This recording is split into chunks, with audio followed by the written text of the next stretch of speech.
Welcome to Why I Left, a podcast that explores the Great Resignation. I'm your host, Brian Akar.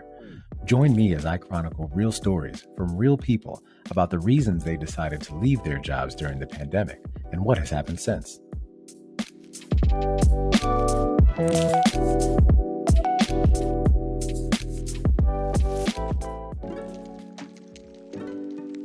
Hello, and thanks for tuning into this episode of Why I Left. In today's episode, I chat with Julie Deem. Julie is the founder of The Business Podcast Editor, a podcast management company, and is the co-host of the United State of Women, where she helps connect women to their power. Now, she decided to pivot into her own space and control her own destiny after the turmoil that was the pandemic. Let's go check out her story. All right, welcome back. So our guest today is Julie Deem. Julie is a massage therapist by trade who pivoted into running her own business during the pandemic. Now, through her company and podcast, United State of Women, she helps women get their voices out there on a global level. Now, I'm really excited to have her on the show to share her story. So hi, Julie. Welcome to the program. Hey, Brian. Thank you so much for having me. Absolutely. And so I was, you're a Midwestern person, right? Midwest, grew up in Indiana, and I love that. And so when I found that out about you, I was like, I had to reach out, and I'm glad we were able to connect on Instagram. And now before we get into, a little bit about your work life, right? Tell us a little bit about your background and your upbringing. Yeah, absolutely. So I moved to Indiana in 2013, and it's weird to say that because I'm, Indiana, a lot of people are homegrown, and I moved here from Las Vegas, and I originally grew up in Korea, but I was born in Italy. And so I like say that I don't really have a hometown per se, but I have traveled a lot, and I've been in Indiana for almost 10 years now. So it definitely feels like home, the heartland, if you will. And my background is really in massage therapy, which is hilarious because if you think about podcasting and podcast management, you definitely don't think about a massage background. But self-care and serving others has always been a value of mine. And through that, I found passion in podcasting. And that's really what led me to, being a podcaster and now in 2022, also a podcast manager. No, that's awesome. And yeah, and kind of that's a nice segue into some of those, passions, right? And so what have you been passionate about professionally that kind of led you into some of the things that you've been doing? Absolutely. I never saw myself as an entrepreneur. And so a lot of people, they've always wanted to be their own boss and take care of their own business. And that was never something that I saw as a driving reason for me to pursue, like taking a risk like that. But when the pandemic started, I had already been in podcasting for a year just as a passionate project to help elevate the voices of the women in our community and how can we expand that reach beyond the state of Indiana, and just looking at that lens of more women need to know about these women, and we've got to get these women out there so that other people can feel impacted by their stories. I quickly discovered that during the pandemic I couldn't do massage therapy and maintain that 6 feet of distance that we were required to maintain at the time, right? And so I really had to do a deep dive in myself and my own voice and my own why and my own purpose. And through that, I discovered podcast management as a great way to offer a service to other women to help them pull them into this industry with everyone else, because podcasting is a great industry for anybody to market themselves and grow. And I thought it was really cool to be able to offer that as a service to other women specifically, because we only made up 24% of the industry in 2019. And so I wanted to see that number go up. Oh, that's awesome. And now tell us a little bit about your work journey and what's worked well in some of the environments that you've been a part of. Right. So early on in the pandemic, the world was shut down literally a week before I had my website launched. And it wasn't 2 months later that everyone was being asked to come back to work and wear masks and wear gloves. And that's when I fully decided, you know what, I'm not going back. And what does that look like, right? I have at that time, been reaching out to people, pitching them through social media, specifically Instagram. And I learned that just because I saw the passion in podcasting didn't mean other people were seeing my vision.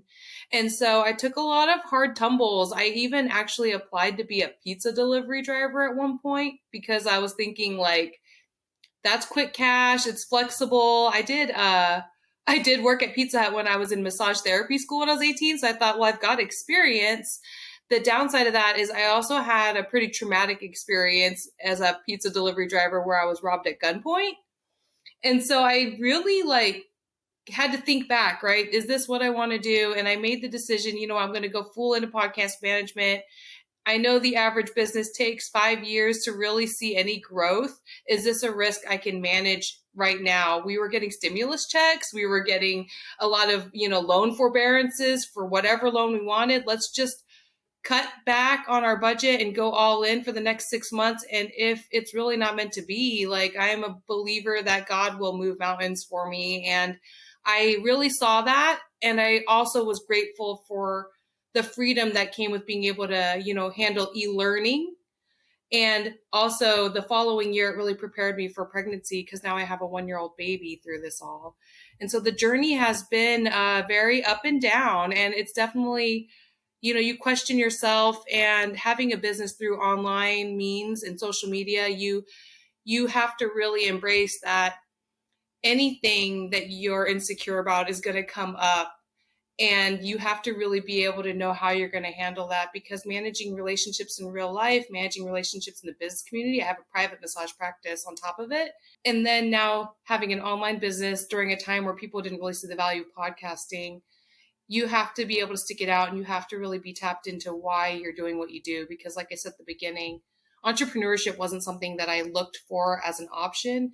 It's something that I feel like was placed in my path as a way to make my family work and our timeline work and the commitments that we had going on and the way we needed to survive ultimately. Oh, great. And now you talked about this from the beginning. You've really been accustomed to change throughout your life, from all the moves you've had to make, from going into massage school, obviously going the pizza delivery route, and an unfortunate set of events that, that happened during that route, but now into this space.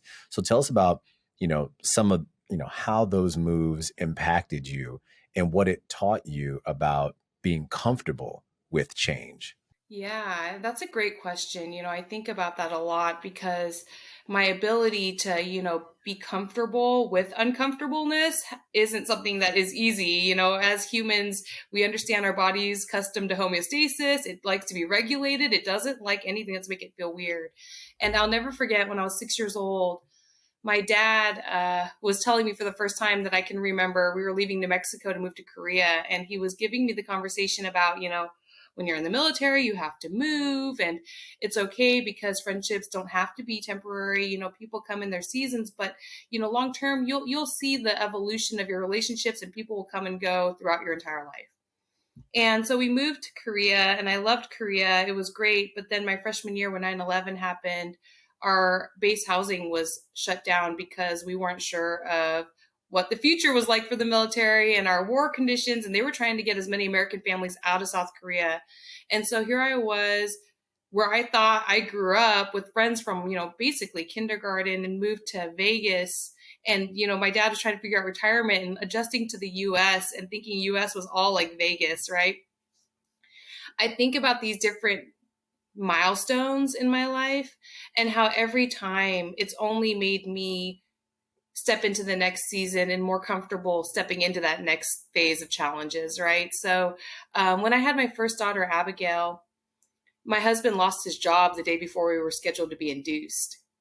And, when you're a, new married couple and your mindset is around, I'm going to take 12 weeks off for my maternity leave, and my husband's just going to take care of it all. And you've got a lot of unrealistic things that are on your list of things when you think are going to happen in life. And him losing his job the day before I had a baby was probably one of the most stressful things I had heard at that time, except I ended up having to have a C-section. And so it was one of those, being able to see the blessing through every challenge has really made me stronger and more confident in my decisions. Because if he wasn't there and hadn't lost his job, I would have had to manage taking care of a baby after a C-section. And I was not prepared for a C-section. And I'm sorry, if you've not had a C-section, which I'm sure you have not, Brian, it is not a fun experience. It's surgery. It's very major surgery. And I think, it's definitely one of those, what to expect when you're expecting doesn't talk about it in the book. So I really think ultimately journeys are all about understanding the lesson as you're going through it, because if you can embrace the pain that comes with every struggle, you will see how much stronger you are on the other side when the next thing comes up. Absolutely. And now let's take you back in time a little bit, right? Let's go back to March of 2020 when COVID happens, right? And we didn't call it the pandemic back then, but nonetheless, COVID is we're introduced to that. So talk a little bit about how the pandemic affected you. Absolutely. The pandemic affected me for many different ways, right? Like, for one, as a massage therapist, we were being told don't touch people. It's like, well, that's definitely not going to work. And then for two, they shut the schools down. So I had at the time a kindergartner, and it's like, well, what do I do with her? Like, how do you teach a 5-year-old how to use a tablet when they can barely even speak like full sentences, and trying to understand e-learning when they were just stepping into the routines and habits of understanding assignments and task works? It was really challenging because you had to be present on a different level, right? But the days of Zoom weren't, or Riverside or video conferencing in general weren't just accessible, right? People weren't just hopping on to jump on a video meeting. I had to still drag my kids to my in-person meetings if we were meeting in person outside where there was freedom to breathe. And it was so difficult. It was so difficult. I think any parent during that time period, whether you were working in a corporate job or a stay-at-home parent, we are all facing innovation on a different scale. And it was hard. It was hard. It was depressing. And I didn't want to be around my family anymore. No, I can relate. That at the time, we had 6 and 4-year-old, and it was just really tough. Remote learning it was rough. Just put it like that. It was very rough. Yeah, I didn't even know my kid had an email address. Like, how long did they have this email address? That's funny. So now when those shutdowns started to happen, right? What was, one of your biggest takeaways at that time?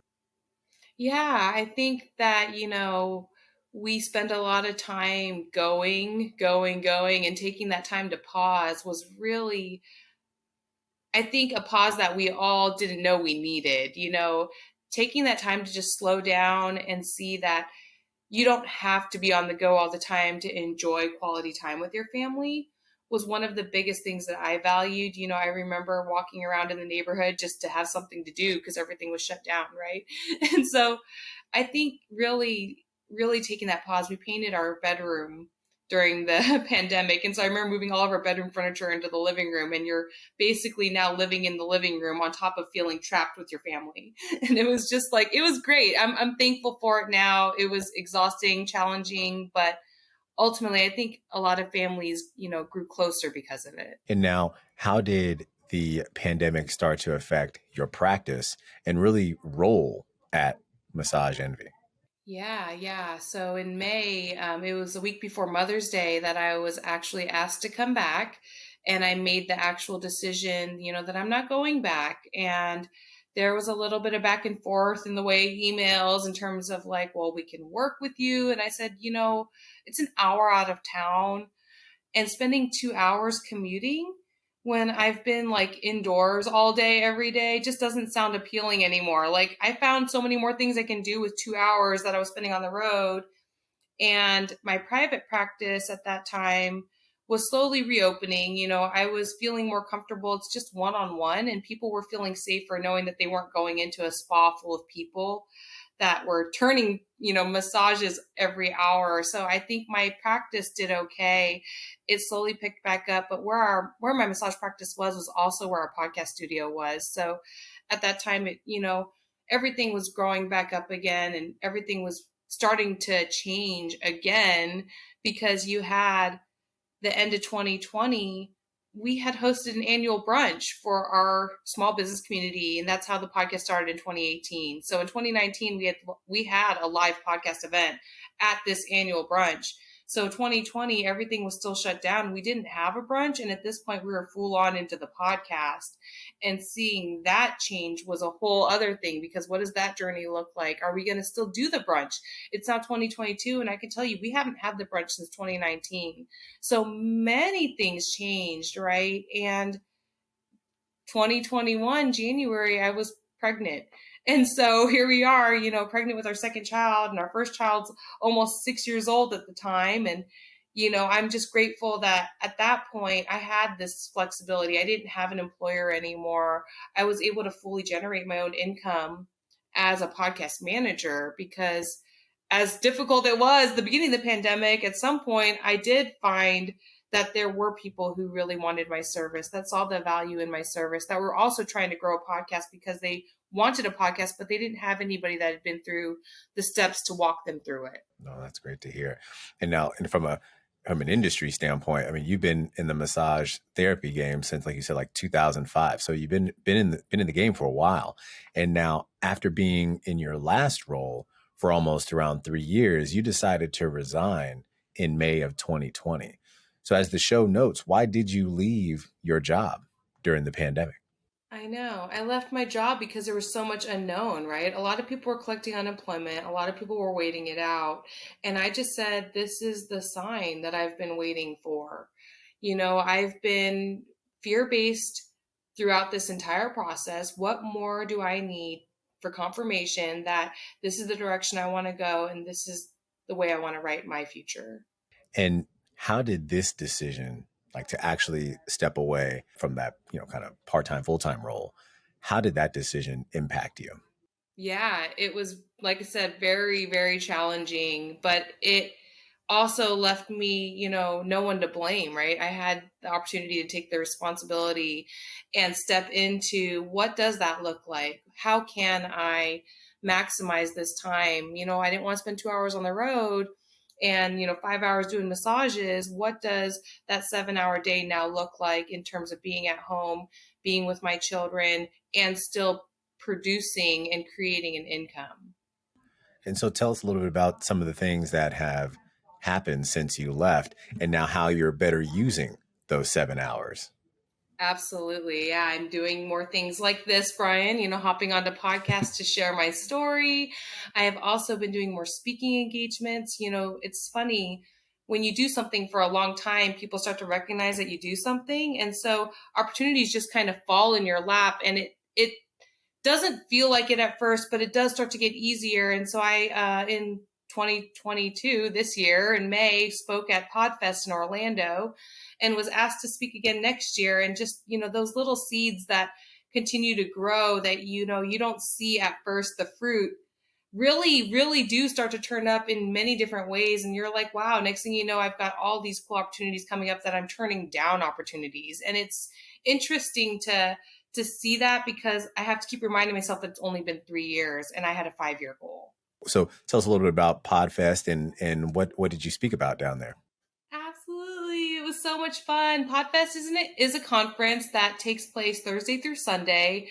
And there are multiple breakout rooms, multiple speaker sessions. You can go in panel rooms. You can go in full, learning lessons and workshops. And they even have like an area where people can go and record and edit and leave with their own podcast episode. Like there's just so many awesome experiences. There's live people recording live podcasts everywhere.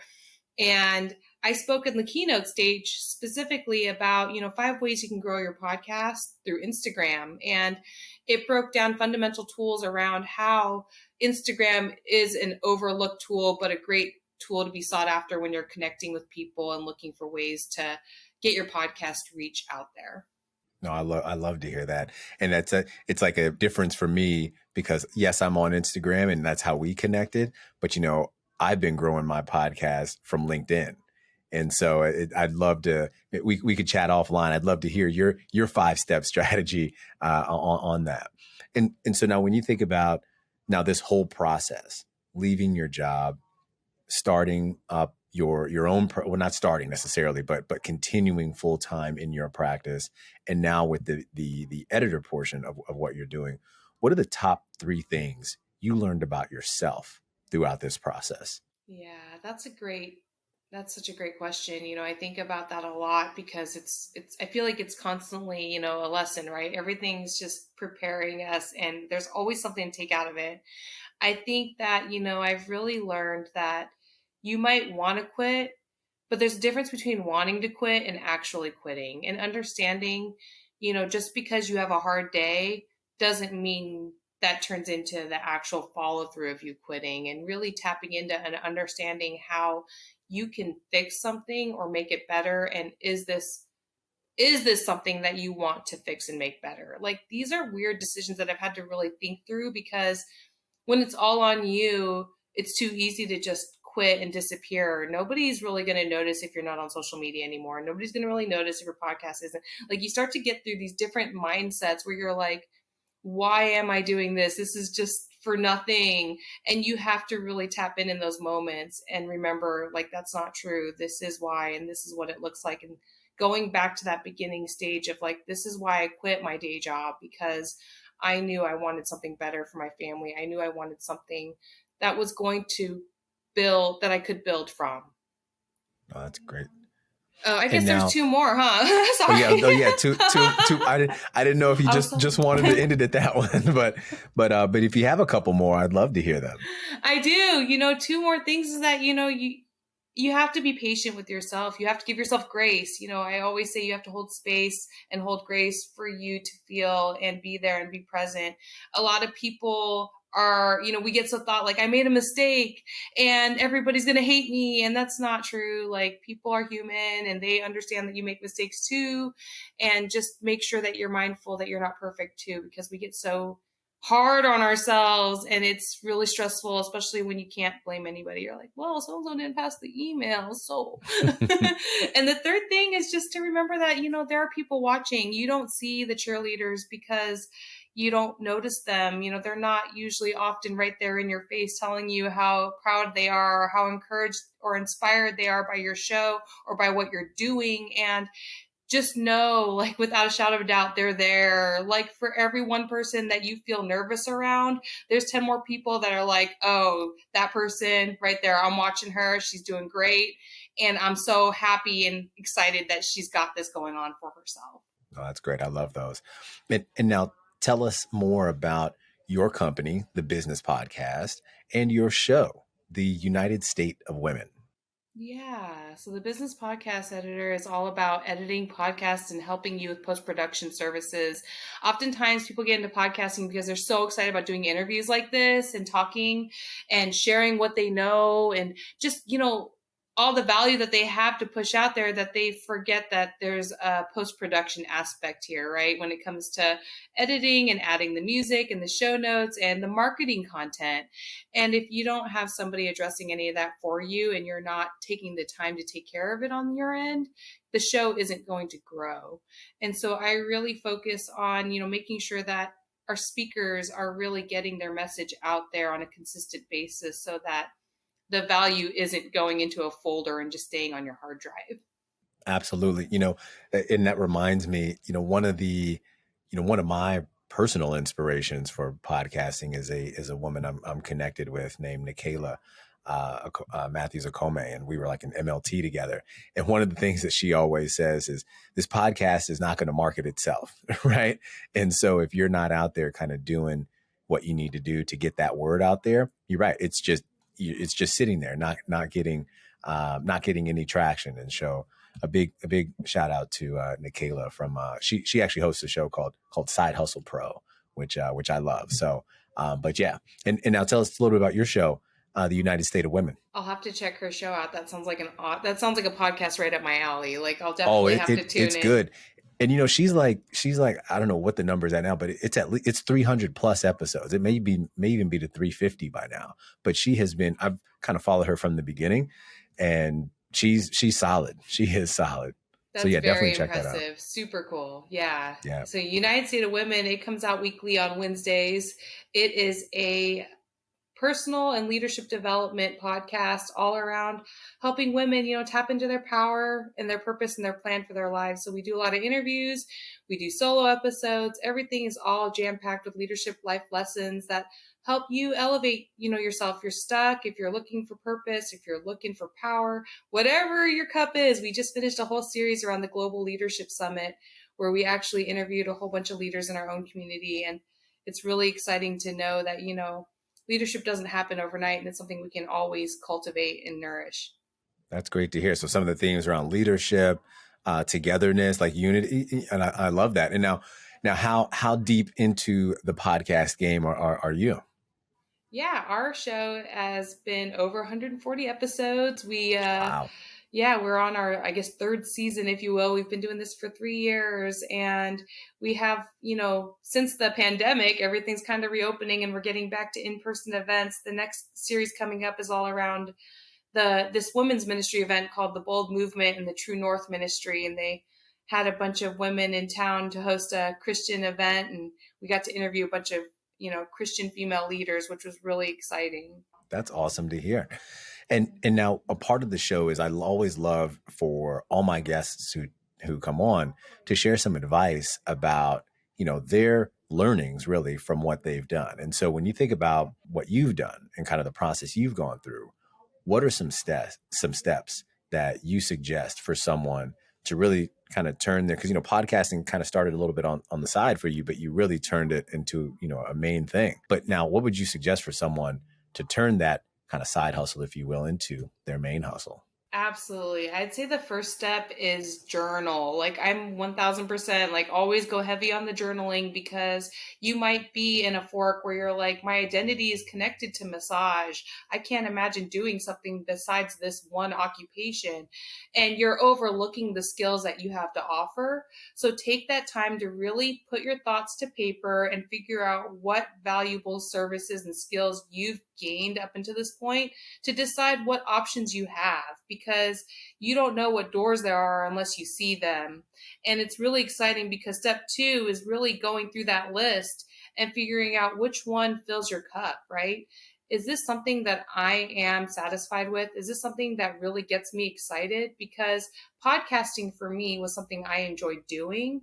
I had never considered how I could help other people get podcasts. I had never considered how my skills in podcasting would be something sought after, right? So as you've developed other skills that come easy to you, you might not realize that what's easy for you is difficult for those that don't know anything or how to get to it. Technology is really overwhelming. Step 3, once you figure out that there's people that want your skill or your service, you've got to start marketing it. And so you do that by building credibility, build authority. Brand authority has always been weird for us to talk about because of the stigma around influencership. And as people that are thought leaders, we have to let go of the mindset around influencers and realize that as long as we're creating impact, we have a message to share, and we need to reframe and change the way we seek out our businesses. Because like you said about your podcast, Brian, nobody's going to know about your podcast any more than know about your business or services or what you're passionate about if you're not sharing about it. And so really build that credibility up, whether it's, volunteering to speak at events or offering to, serve in different community gatherings. You really can get your voice out there and let people know what you're passionate about. So that step 4, you can really start to seek out ways to help those people and offer those services, because once you start to share that you're passionate about it and that you enjoy doing it, you will be really surprised to see how many people come up to you and say, you know what, I've always been like curious about podcasting, but it just seems like it's kind of a waste of time, or it seems like it's very saturated, or it seems like I could never do this. And then there's somebody like me who's there to encourage you and empower you to think, I probably felt the same way at that point, or everyone feels that way, and I can relate to it in this way. And I'd love to chat with you. And so I always recommend having a 20-minute Calendly booking link with virtual coffee set up on it and be like, you know what? I know you got a lot of questions. Let me send you my link. Let's hop on a video call and talk about it some more. I used to always feel uncomfortable, especially at kids' birthday parties, when they're like, oh, she's a podcaster. And they wanted to pick my brain about podcasting. And it was like, gosh, I feel like I was being used for my things that I've now learned, my intellectual property.